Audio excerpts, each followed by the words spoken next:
चलिए आज हम लोग पढ़ेंगे। कल जो हम लोग पढ़े थे पाठ बंधुत्व जाति और धर्म, जिसमें हमने देखा था कि हमारे युग 4 भागों में बांटे गए थे, जिनमें था सतयुग, त्रेता, द्वापर और कलयुग। जिनमें द्वापर की कहानी महाभारत, जिनमें कर्ण और युधिष्ठिर और दुर्योधन के बीच में जो कुरुक्षेत्र में लड़ाई लड़ी गई, जिसे महाभारत कहा गया, और इसका लिखने का काम वेद व्यास जी ने किया था, जिनको लिखने में लगभग 1000 वर्षों का समय लगा था। उसके बारे में हम लोग पढ़ेंगे। आज उन्हीं के पाठ को हम लोग देखते हैं कि उस समय परिवार किसे कहा जाता था, बंधुत्व क्या था, इन सब चीज़ों को हम लोग आज इसमें कलेक्शन करेंगे। सबसे पहले तो समझिए कि परिवार क्या है। अगर आपसे कोई पूछे कि भाई परिवार क्या है, आप ही के पाठ का मतलब किताब का शेष पाठ है परिवार। परिवार का मतलब होता है कि आप जिस समाज में रहते हैं, जिस लोग में रहते हैं, माने एक घर के परिवार के सदस्य जितने होते हैं, जिनमें खून खून का रिश्ता होता है और एक दूसरे के लोग सहयोग करते हैं, वो परिवार कहलाता है। परिवार का मतलब क्या हुआ कि आप साथ में रहते हैं, जिसके साथ रहते हैं, ठीक है, और उनके सुख दुख का सहयोगी होते हैं। माने आप जहाँ रह रहे हैं ना, उसके सुख दुख का सहयोगी हैं। आप हमारे साथ रह रहे हैं, हम लोग घंटों घंटों मिलते हैं, 2-4 घंटे रहते हैं, नहीं रहते हैं, तो हमारे बीच में भी आपका एक तरह से क्या बन जाता है, एक रिश्ता बन जाता है। और आप हमारे दुखों से भी दुखी होते हैं। अगर हमें कुछ हो जाए आज, तो आपको भी दुख होगा। अर्थात ये क्या हो गया, एक परिवार हो गया, ठीक है ना। जब आप किसी के दुख से दुखी हो जाते हैं, तो वो क्या हमारा परिवार है, ठीक है। तो परिवार, लेकिन वहां पर क्या होता है, खून खून का रिश्ता होता है। जब परिवार होते हैं ना, जैसे आप घर में रहते होंगे, आपके दादाजी 4 भाई हैं और चारों भाई मिल करके रहते हैं, उनके सबों के बीच में आपका खून का रिश्ता है, यानी कि ये हमारे अपने होते हैं, ये परिवार कहलाता है। समझ रहे हैं। अगर आपसे कोई परिवार पूछे परिवार क्या है, तो लिखेंगे हम एक परिवार, मतलब एक साथ में रहते हैं जितने लोग, उनके बीच में खूनों का रिश्ता होता है, एक दूसरे की सहयोग की भावना होती है, हम एक दूसरे की मदद करते हैं, तो वो सम्मिलित रूप से क्या कहलाता है, परिवार कहलाता है। जब खून का रिश्ता होता है तो क्या कहलाता है, हमारा परिवार कहलाता है।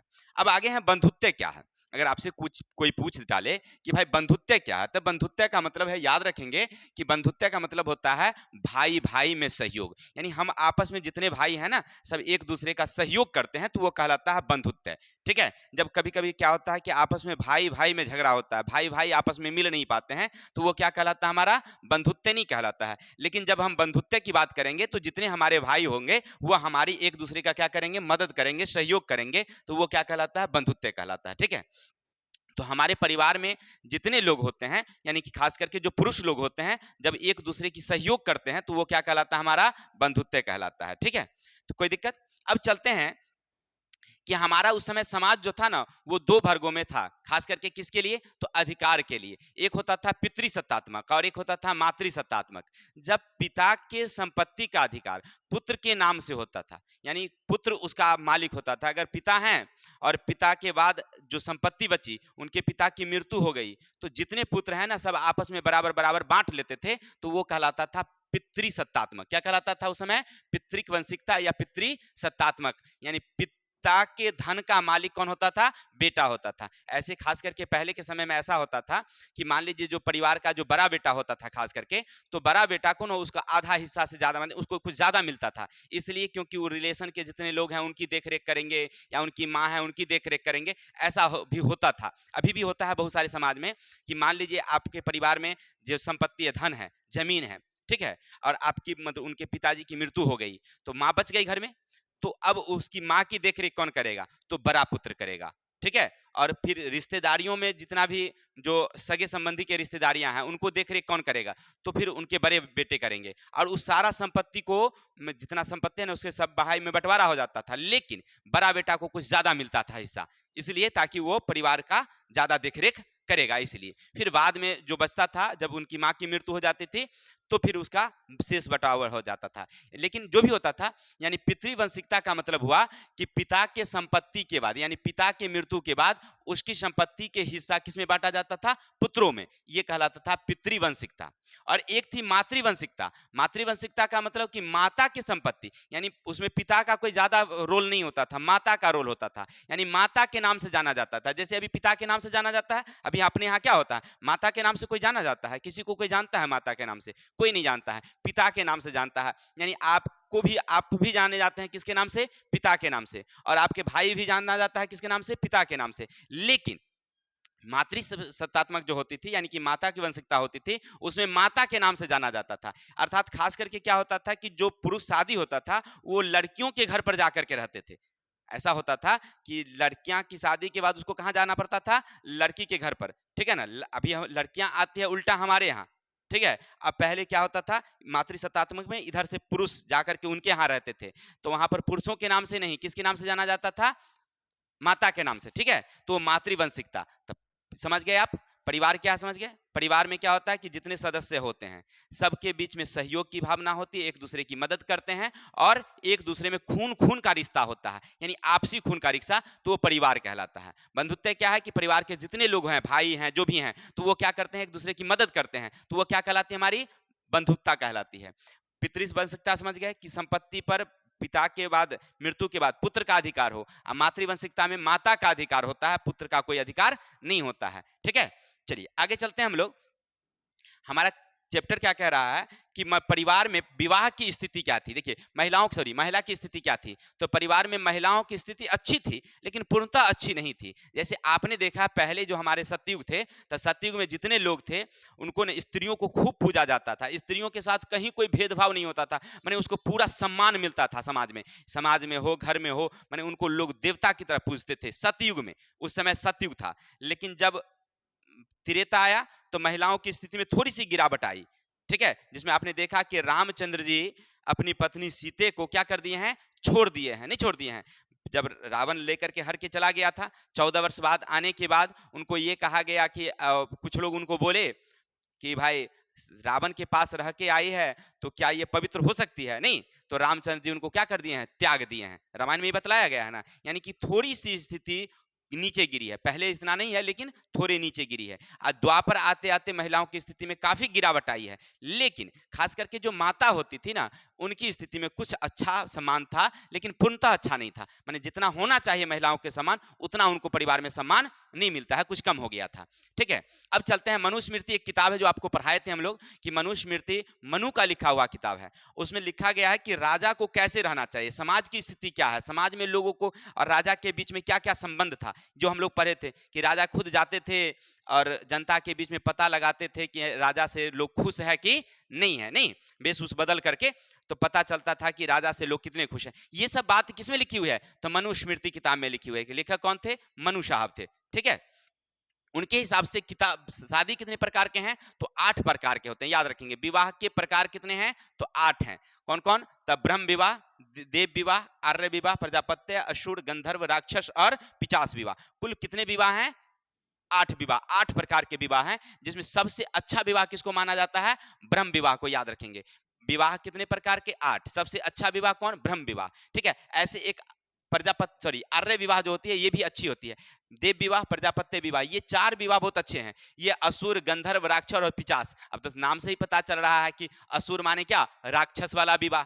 नहीं, अब राक्षस वाला विवाह कौन करना चाहेगा? कोई करना चाहेगा? नहीं करना चाहेगा, नहीं। अब हम लोग देवी देवता को मनाते हैं शादी विवाह के दिनों में, नहीं। जब शादी विवाह होती है तो हम लोग जाकर के जितने देवी देवता हैं उनसे मन्नतें मांगते हैं कि हमारी शादी जो वैवाहिक जीवन हो सफल रहे, आगे किसी तरह की कठिनाइयां न हो, नहीं। तो हम लोग ये 4 विवाह को ज्यादा महत्व देते हैं। अभी फिलहाल हमारे समस्तीपुर में एक ये 8 तारीख को विवाह हुआ, मालूम है ना? सामूहिक विवाह हुई है, लगभग 25-33 लड़कियां की एक साथ शादी हुई है। ऐसे बहुत सारे समाज सेवी लोग हैं, कराते हैं। दल सिंह सराय में भी कभी कभी होता है ऐसा।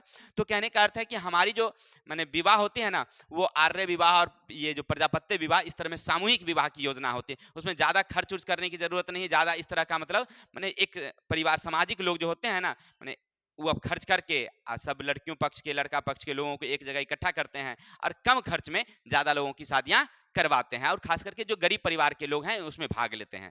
जो जिनके पास पैसा है वो क्यों जाएंगे उनके यहाँ? नहीं, लेकिन जो गरीब परिवार के, मीडियम परिवार के लोग हैं, ज्यादा खर्च नहीं करना चाहते हैं और शादी निभाना चाहते हैं, तो वो लोग करते हैं। लेकिन जो भी है, ये अच्छा विवाह कौन सा कहलाता है हमारा? याद रखेंगे, ब्रह्म विवाह। आपसे पूछेगा आपसे कि विवाह में सबसे सुंदर विवाह कौन? ब्रह्म। ब्रह्म का मतलब हुआ देवता वाला विवाह जो होता है ना, वो अच्छा होता है। हम लोगों के यहाँ भी शादी विवाह का जो मौसम होता है ना, वो खास करके जब अपने हिंदू समाज में खास करके जब तुलसी विवाह हो जाती है, तुलसी विवाह लगभग नवंबर में होती है, नवंबर के बाद तब हम लोगों में विवाह की शुरू होती है हिंदू समाज में। ऐसे तो करने के लिए लोग ऐसे भी कर लेता है, किसी दिन कर लेता है, इसका कोई मायने मतलब नहीं रखता है, लेकिन खास करके हम लोग तुलसी विवाह होती है, यानी कि भगवान विष्णु और तुलसी जी की शादी होती है, उसके बाद हम लोगों का विवाह शुरू होता है।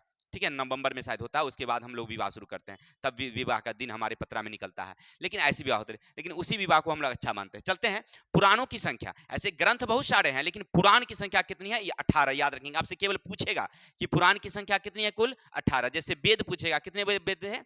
4। नहीं, वेद की संख्या कितनी? 4, जिनमें कौन कौन था? पहला ऋग्वेद, आयुर्वेद, सामवेद, अथर्ववेद। सबसे पुराना कौन? ऋग्वेद हो, ठीक है। और कौन वेद में क्या लिखा हुआ ये हम बता ही दिए कल कि हमारे कौन वेद में। ऋग्वेद में है जैसे कि देवताओं के जो मंत्र हैं वो लिखे गए हैं कैसे, फिर दूसरे है आयुर्वेद हैं, फिर सामवेद है, उसमें मंत्र हैं, पूजा पाठ है, क्या क्या है सब लिखा गया था। तो पुराणों की संख्या कितनी हमारी है? 18 है। अब नारद पुराण के अनुसार ब्रह्म विवाह को अच्छा माना गया है, ये आप देख रहे हैं। और जाति के आधार पर विवाह के प्रकार, पहले तो यहाँ पर इस विवाह का सीधे प्रकार था, लेकिन अब जाति के आधार पर विवाह जो होती है वो कितने प्रकार की होते हैं? तो याद रखेंगे ये 4 प्रकार की होती है। एक होता है अंतर जातीय विवाह। अंतर जातीय का मतलब अपनी जाति में ही विवाह होती है, ठीक है। खास करके ये क्या होती है? अंतर जातीय माने अपनी जाति में विवाह। जैसे अभी हमारे समाज में होता है कि आप जिस जाति में हैं लोग उसी जाति में विवाह करते हैं, नहीं करते हैं। या आपके माता पिता अगर स्वेच्छा से करेंगे, आपके माता पिता तो क्या करते हैं? आपकी अपनी जाति कोटि में ही करते हैं कि भाई दूसरे जाति में ना करना पड़े हमें, ठीक है। ये हमारा समाज पसंद नहीं करता है या जो भी हो, तो उसके कारण हम लोग क्या करते हैं? अंतर जातीय विवाह होता है, माने अपनी जाति के अंदर विवाह होती है। ये हमारे समाज में पहले भी था और आज भी है। एक होता है बहिर्जाति विवाह, यानी कि बाहर, जाति से बाहर की विवाह, माने आप जिस जाति के हैं उस जाति में ना विवाह करके आप दूसरे जाति में जाकर के जब विवाह करते हैं तो उसको कहते हैं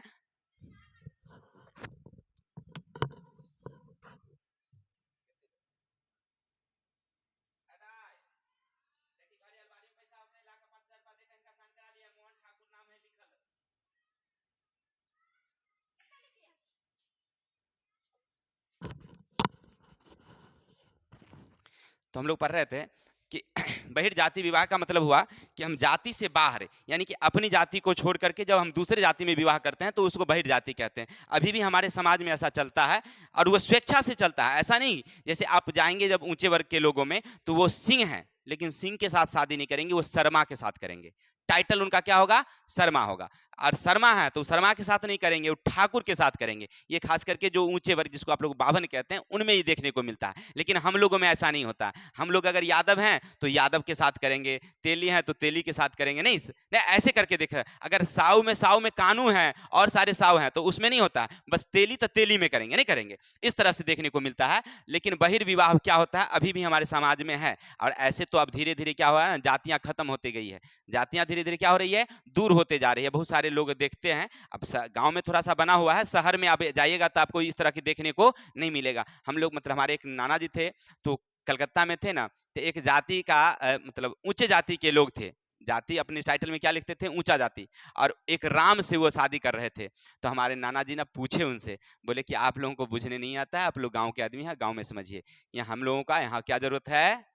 पैसों की जरूरत है। वो लड़का ना दरोगा पद पर था, ऊंचा पद पर, तो ये थोड़ा सा तो यूं कहा कि हमें क्या जरूरत है? पैसों की जरूरत है, जाति उति यहाँ नहीं चलती है, वो चलती है गांव में। नहीं, लेकिन बहुत सारे लोग अब दूर होता जा रहा है। और अब देखे होंगे बहुत सारे फिल्म में तो जाति का तो कोई मायने ही नहीं रखता है। नहीं, चलिए जो भी है, तो बहिर्विवाह समझ गए कि जाति से बाहर की बात।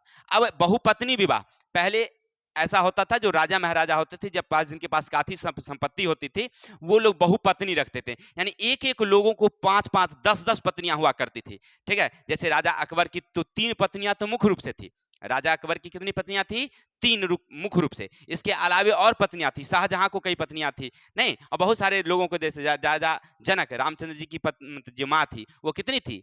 3 थी, नहीं थी। ऐसे यानी कि बहुपत्नी विवाह का प्रथा उस समय चल रहा था, यानी कि जो राजा महाराज जिनके पास काफी संपत्ति है, यानी परिवार को वो चला सकते हैं, तो कोई दिक्कत नहीं है, वो बहुपत्नी प्रथा चल रही थी, लोग शादी कर लेते थे। बाद में धीरे धीरे बहुपति विवाह भी हो गया, यानी कि बहुपति माने एक ही औरतें के 5-5 पति होने लगे थे, जिसमें आपने महाभारत में देखा कि द्रौपदी था जिनके 5 पति थी, नहीं, युधिष्ठिर, भीम, अर्जुन, नकुल, सहदेव। ऐसे तो वो हमारा जो महाभारत कह रहा है वो धोखा से बता रहा है। जब स्वयंवर हुआ था द्रौपदी का, तो उस समय क्या था, लड़कियों को ना अपना वर चुनने का अधिकार था उस समय। ऐसे अभी हम लोगों को चुनने का अधिकार नहीं मिलता है।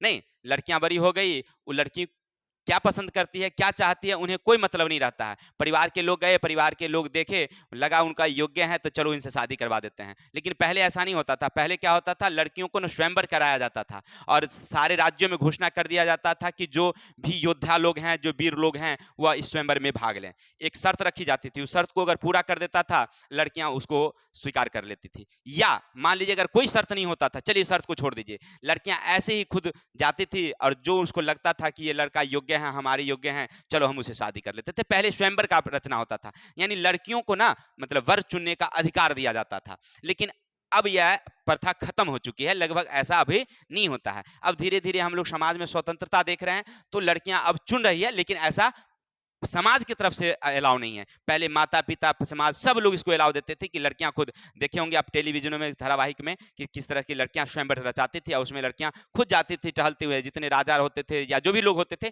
सामने खड़े रहते थे, उनको जो पसंद आता था उसको वो माला पहना देती थी, चाहे वो उसे पहले से प्रेम कर रही हो या ना कर रही हो, उसके बारे में जानती हो, जान करके वह सब भी जाती थी उसके सामने में, तो लोग घोषणा करते थे कि फलाने राजा हैं, फलाने प्रदेश के हैं, इनके पास इनकी प्रतापी इतना गुण है, ये सब बताता था लोग।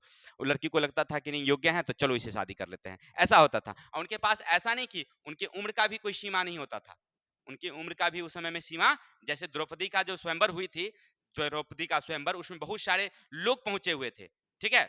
उसमें द्रौपदी का एक शर्त था उनके पिताजी की तरफ से, तो द्रौपदी, चलिए द्रौपदी, अर्जुन जीता। अर्जुन जब वापस लेकर के जब आता है अपनी कुटिया में, जब वो तो जंगल में थे उस समय, जब कुटिया में आती है तो उनकी माँ जो है ना सूप से फटक रही होती थी। अब सूप से फटक रही है कोई अनाज के दाने को, वो कहता है कि माँ देखो आज बहुत अच्छा भिक्षा लाए हैं मांग करके।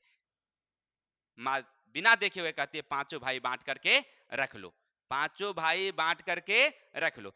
ऐसा बोलते ही वो द्रौपदी अब कितने की पत्नी हो गई, 5 की पत्नी हो गई। यह नियम हो गया। अर्थात आपने देखा कि महिलाओं की स्थिति भले नीचे था, लेकिन माँ का स्थिति थोड़ा अच्छा था। इतना बोलने के बाद वो लड़की यानी कि द्रौपदी 5 भाई की पत्नी हो गई, नहीं हो गई। अर्थात माँ की स्थिति तब भी समाज में कुछ अच्छा था। चलिए, तब बहुपत्नी समझ गए। आगे गोत्र क्या है समझिए। गोत्र का मतलब होता है कि जाति वंश नस्ल कुंड आधार पर परिवार के जो समूह होते हैं उसको कहते हैं हम लोग गोत्र। जैसे आप एक जाति के लोग हैं, ठीक है, तो आप जितने परिवार में लोग हैं यानी एक समाज में लोग हैं, सब एक गोत्र हैं। एक क्या है, गोत्र हैं। जैसे आप अपना देखिएगा, जितना भी क्या कहते हैं परिवार के लोग हैं, सब क्या हैं, आप एक गोत्र हैं।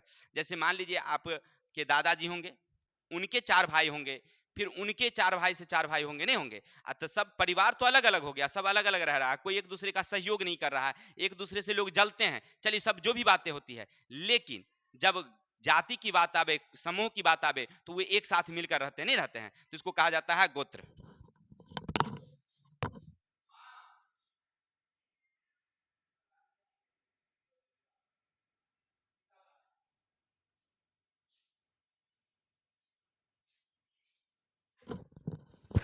चलिए, तो हम लोग पढ़ रहे थे कि गोत्र के बारे में, नहीं तो गोत्र समझ गए कि माने एक परिवार के जितने सदस्य अब वो अलग अलग हो गए लेकिन एक ही जाति के हैं, तो वो एक गोत्र कहलाते हैं। जैसे आप लोग अभी यदुवंशी गोत्र हैं, नहीं है, उसी तरह से हम लोगों का अपना गोत्र है, वंश का हो, नस्ल का हो, कुंड का हो, जो भी हो, सबका समूह। ऐसे परिवार का मतलब हुआ एक घर में 10 20 5 आदमी सब हैं। तो जाति का मतलब हुआ कि पूरे टोले मोहल्ले में, गांव में जितने लोग हैं और एक मतलब नस्ल के हैं, तो वो क्या कहलाता है, गोत्र कहलाता है। ठीक है। चलिए, परिवार में माता का स्थान कैसा था, तो परिवार के माता का स्थान बहुत ऊंचा था। जैसे अभी अभी बताया कि जब माँ कह दी कि 5 भाई बांट कर रख लो, क्या वो औरतें बांटने की चीज थी, नहीं, लेकिन माँ की बातें एक मतलब क्या समझिए, वो पूरा सम्माननीय हो गया, तब माता का स्थान बहुत अच्छा था, याद रखेंगे। चलते हैं सामाजिक विषमता। समाज ना 4 वर्गों में बटा था। हमारा समाज कितने वर्गों में बटा हुआ था, 4 वर्गों में। अब उनमें ब्राह्मण, ब्राह्मण का स्थान सबसे अच्छा था, याद रखेंगे। हमारे समाज जो थे वो कितने भागों में, जाति के आधार पर समझिएगा तो 4। कौन कौन, ब्राह्मण। ब्राह्मण का स्थान सबसे ऊंचा था। ब्राह्मण का काम था पढ़ना, पढ़ाना, पूजा पाठ करना, और सबसे ऊंचा स्थान ब्राह्मणों का। और ब्राह्मण नहीं चाहते थे कि कोई दूसरे जाति के लोग या अन्य प्रकार के लोग इस हिस्सा में भाग ले, ठीक है ना। तो ब्राह्मण कोई भी मंत्र हो, वेद हो, किताबें हैं, ये सब ना दूसरे जाति के लोगों को पढ़ाना नहीं चाहते थे। यानी ब्राह्मण समाज में ऊंचा स्थान पर रहता था, याद रखेंगे। ठीक है, ब्राह्मण का स्थान सबसे ऊंचा था। पढ़ाना उन्हीं का काम, यानी कि गुरु। चलिए दूसरा था क्षत्रिय। ये क्षत्रिय का काम क्या था? शासन करना, राज्य पर शासन करना, लड़ाई करना, सैनिक, राजा, मंत्री जो भी होते थे वो क्षत्रिय होते थे। तो समाज में क्षत्रियों का भी स्थान अच्छा था। एक ब्राह्मण का तो अच्छा था ही, और दूसरा किसका था? क्षत्रिय का। क्षत्रिय से भी ऊंचा पर होते थे ब्राह्मण। ऐसे क्षत्रियों का काम था लड़ना। क्षत्रियों का क्या काम था? लड़ना, शासन करना उनका काम। लेकिन ब्राह्मण जो होते थे उनके गुरु होते थे। ब्राह्मण क्या होते थे? उनको गुरु होते थे। और ब्राह्मण ही इनके बच्चों को, क्षत्रिय के बच्चों को पढ़ाने का काम कौन करते थे? ब्राह्मण ही करते थे। जैसे आपने अभी देखा महाभारत में कि क्षत्रिय थे कौन? पांडव, कौरव नहीं थे, लेकिन पढ़ाने का काम गुरु द्रोण और गुरु कृपाचार्य ने किया था। अर्थात इनके परिवार के बच्चों को पढ़ाने का काम कौन किया? ब्राह्मण किया। अब ब्राह्मण ना हमेशा ऊंचा होता था, ब्राह्मण जो कहता था राजा से वही होता था। माने राजा को जो कहेगा वही करना है राजा को। राजा फिर उसके खिलाफ नहीं काम कर सकता था। अगर जो राजा उनके खिलाफ काम कर दिया तो उस समय बहुत तरीके क्या होते थे, ब्राह्मण उस पर दबाव डालता था राजा पर। यानी कहने का अर्थ है कि समाज में ब्राह्मण ये नहीं चाहता था कि हमारा स्थान नीचा हो, ठीक है, इसलिए अपने समाज में स्थिति को बनाए रखता था कौन? हमेशा ब्राह्मण। ठीक है, आगे अभी भी देखिए हमारे पूजा पाठ में देखिए ब्राह्मण सही रूप से आपको सही बातें नहीं बता पाएंगे, ठीक है ना, वो खुद गलती करेंगे लेकिन आपको सही बातें कभी नहीं बताएंगे। इसीलिए ब्राह्मण हमेशा ये चाहते हैं कि हमारा समाज में हमारा स्थान क्या रहे? ऊंचा रहे। क्षत्रिय समझ गए। आगे हमारा है वैश्य। इनका क्या काम था? तो व्यापार, कृषि, पशुपालन, यानी जो भी व्यापार करने का काम करते थे या जो पशुपालन करने का काम करते थे ये कौन होते थे? वैश्य होते थे। ठीक है, माने इनकी स्थिति उनसे नीचे थी। पहले तो ब्राह्मण सबसे ऊंचा पर, दूसरा क्षत्रिय और तीसरा कौन होता था? वैश्य। सबसे नीचे स्तर पर जो होते थे वैश्य होते थे। इनका काम व्यापार करना था, पशुपालन करना, कृषि करना, या जो भी काम होता था समाज का वो सब काम करना किसका काम? वैश्य का। और सबसे नीचे में आते थे शूद्र। शूद्र का काम क्या था? तो इनका काम था सेवा करना। सेवा करना यानी कि जो ब्राह्मण होते थे उनका, क्षत्रिय होते थे उनका, वैश्य होते थे, ये तीनों का सेवा करने का काम कौन करेंगे? तो केवल शूद्र करेंगे। याद रखेंगे, तीनों का सेवा करने का काम कौन करते हैं? शूद्र करते हैं। ठीक है, अब शूद्र में सबसे न्यूनतम जाति, अब इनका काम क्या था? तो मरे हुए पशुओं को उठाना था। अब इनको चंडाल कहा जाता था। इनको समाज में रहने का अधिकार भी नहीं था। ये जो लोग होते थे शूद्र लोग, सेवा करेंगे उनका लेकिन समाज में रहेंगे नहीं। इनका कमरा घर जो होता था ना वो बाहर होता था, किसी मतलब जैसे हमारा ये समाज है, गांव मोहल्ला है, तो ये मोहल्ला में नहीं रहेंगे, ये बाहर रहेंगे आउटसाइड में। जैसे गांव हमारा हो गया, अब खेत है उधर समझ लीजिए दूसरा तरफ, तो वो लोग उधर रहेंगे और वो लोग इधर आएंगे भी नहीं। ऐसा माने उनको कदम घृणा की दृष्टि से देखा जाता था। साथ ही इनके पांव में ना एक घंटी बांध दिया जाता था। वो समझिए एक तरह से बाजा, समझिए एक तरह से घंटी नहीं, ये चलेंगे तो पता चल जाए कि शूद्र आ रहा है तो लोग हट जाएंगे, इनको देखेंगे नहीं। यानी कि मान लीजिए अगर शूद्र किसी कारण से, पहले तो आने का अधिकार नहीं था कि आप उधर से इधर नहीं आएंगे। अगर मान लीजिए आने की बारी अगर किसी कारण से हो गया, जैसे मान लीजिए मरे हुए पशु को उठाना है, पशु हमारे यहाँ पाला हुआ था, यहाँ मर गया, तो कौन उठा के ले जाए? शूद्र ले जाएंगे। संवाद उनको पहुंच गया, कौन पहुंचा देगा? तो इसको वैश्य जाके पहुंचा देगा कि भाई पशु मर गया है, उनको लाना है। तो अब जो शूद्र आएंगे उठाने के लिए तो ऐसे नहीं आएंगे, उनके पांव में घंटी रहेगी, घंटी बजते हुए आएगा। तब मान लीजिए अगर हम लोग हैं तो हट जाएंगे पहले या अपने मुंह को घुमा लेंगे, पीछे से वो निकल जाए। माने उनको देखना भी पाप समझा जाता था, ऐसा माना जाता था शूद्र के साथ। समझ रहे ना, उनको लोग चंडाल कहते थे। यानी समाज में सबसे न्यूनतम अगर कोई था तो वो कौन था? शूद्र था। यानी हमारा समाज एकदम घृणा की दृष्टि से चल गया था उस समय में। देखिए जब हमारा क्या था? सतयुग, तो उस समय समाज वर्गों में नहीं बटा हुआ था, समाज वर्गों में बटा हुआ नहीं था। लेकिन जब त्रेता आया तो समाज में स्थिति थोड़ा सा गिरावट हुई, फिर समाज काम के आधार पर बंटवारा हुआ, काम के आधार पर जो जैसा काम करते थे बंटवारा। जब द्वापर आया तो पूरा काम के आधार पर बंट गया, एकदम समाज 4 वर्गों में। सबसे अधिकार किसको मिला? सबसे ऊंचा ब्राह्मणों को। ब्राह्मण राजा के पद के साथ, राजा के साथ बैठते थे। राजा गद्दी पर बैठता था ना, बगल में ब्राह्मण बैठते थे, एक तरफ उनके मंत्री बैठते थे और एक तरफ ब्राह्मण बैठते थे जो उनको गुरु होते थे। और गुरु जो कहता था वो वही करता था। माने जो राजा होता था ना, उनके जो ब्राह्मण होते थे गुरु होते थे। यानी कि हर राजा को तो कोई पढ़ाया होगा ना? नहीं, राजा अपने बेटे को पढ़वाते थे। जब वो राजा बनता था तो वो गद्दी पर बैठता था। आप कुछ दिन पहले देखे होंगे महाभारत में कहानी चलाई थी, है ही सही बात है। गुरुद्रोण और ये पंचाल दोनों मित्र थे। पंचाल और गुरुद्रोण एक ही गुरु के यहाँ पर रहे थे। ठीक है, और नहीं होता मित्रता में कि मतलब साथ साथ में जब रहते हैं तो वादा कर लेते हैं कि हम ये वादा करते हैं तुम्हारे साथ, नहीं। जब गुरु द्रोण जब बड़े हुए तो पंचाल देश के यहाँ गए, पंचाल देश के राजा के हैं, वो राजा थे, राजा का बेटे थे तो राजा बन गए, और ये ब्राह्मण थे तो ब्राह्मण रह गए, भिक्षावर्जन करना इनका काम था। उस समय में जब वो पढ़ के आए थे तो इनके पास कुछ गरीबियां आई, कम पैसों की कमी आई, तो ये गए अपने मित्र के यहाँ कि भाई हमको कुछ दीजिए। मित्र धोखेबाज निकल गया, उनको दिया नहीं। तो पंचाल नरेश से काफी दुखी हुए, कौन? गुरु द्रोण। वापस आए, लेकिन राजा से शक्ति से लड़ना बड़ी मुश्किल हो जाता, उसके पास इतनी सी ताकत और ब्राह्मण के पास कुछ नहीं। तो क्या किए, ये अपने शिष्य को तैयार किए, और शिष्य जब बड़ा हुआ, यानी गुरु द्रोण, धृतराष्ट्र, दुर्योधन, भीम, इस सबको पढ़ाए। और जब दुर्योधन जब बड़ा हुआ तो उस समय क्या होता था कि गुरु दक्षिणा मांगी जाती थी पढ़ाई के बाद लास्ट में, कि हम आपसे गुरु दक्षिणा में ये मांगते हैं, ठीक है। तो विद्यार्थी ना अपना जीवन तक देता था। जैसे आपने देखा कि एकलव्य से गुरु दक्षिणा में क्या मांग लिए? अंगूठा मांग लिए। जानता था एकलव्य कि अंगूठा हम काटेंगे, हम तीर नहीं चला पाएंगे, क्योंकि अंगूठा से ही तीर चलता है ना, ऐसे पकड़ के नहीं। और वो अंगूठा गुरुजी मांग लिए तो दे दिया सर्वस्व स्वीकार करके, कि आपको अगर अंगूठा चाहिए तो लीजिए। उसी समय छुरी निकाला और काट करके गुरु द्रोण के चरणों में दे दिया कि आप लीजिए, स्वीकार कर लीजिए। यानी उस समय इतना महत्व दिया जाता था गुरुओं को। तो क्या किया कि जब गुरु द्रोण, ये जो कौरव है 100 भाई, उनको पहले मांगा कि भाई आप हमको गुरु दक्षिणा में क्या देंगे, तो जाइए पंचाल नरेश को जीत करके हमारे पास लाइए। पंचाल नरेश को जीतना था, युद्ध की घोषणा हुई, वो गए, हार गए। फिर 5 पांडव को कहा गया कि आप जाइए गुरु दक्षिणा में दीजिए। तो गए, पंचाल नरेश को जीत करके ले आए यहाँ, ठीक है। 5 भाई गए, कोई सेना उना कुछ की जरूरत नहीं, क्योंकि गुरु दक्षिणा में तो हमको खुद जाना होगा ना, नहीं। तो खुद वो गए, और 5 भाई केवल जाते हैं, सेना के साथ नहीं। और 5 भाई पंचाल को हरा करके वापस लाते हैं। गुरु द्रोण के चरणों में जब वो आ जाता है पंचाल, तो उसको माफ कर देते हैं कि जाओ, तुमको आज माफ कर दिए, नहीं। लेकिन जो भी था, लेकिन ब्राह्मण क्या था कि ऊंचा था, वो जो कहता था राजा को या उनके जो लोग थे उनको, वह राजा वही करता था, गलत कुछ नहीं करता था, ठीक है ना। मैंने उनका जो आदेश होता था, अर्थात ब्राह्मणों का स्थान सबसे अच्छा, और समाज में सबसे नीचा स्थान कितना था? शूद्र का था। और शूद्र में किसको कहा? खास करके जो पशु उठाते थे, जो मरे हुए लोगों की सेवा करते थे। अब समझ में नहीं आता होगा आपको कि शूद्र जब बाहर रहता था तो फिर ब्राह्मण, क्षत्रिय और वैश्य की सेवा कैसे करता होगा, नहीं।